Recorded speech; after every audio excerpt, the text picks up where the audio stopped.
Good morning guys. So, update na naman tayo. Cafe Racer build natin.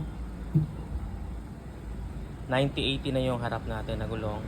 This is not the final build again kasi ang plano natin dito is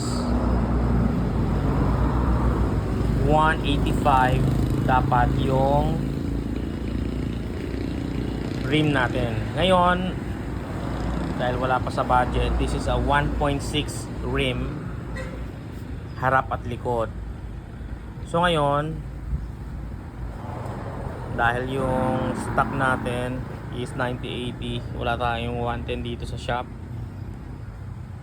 Ayan, nakaano siya, 9080 harap likod.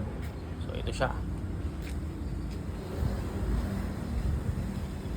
Ito na yung scrap na motor natin or junk shop motor.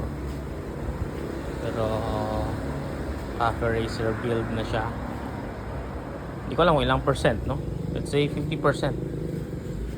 50% build na siya.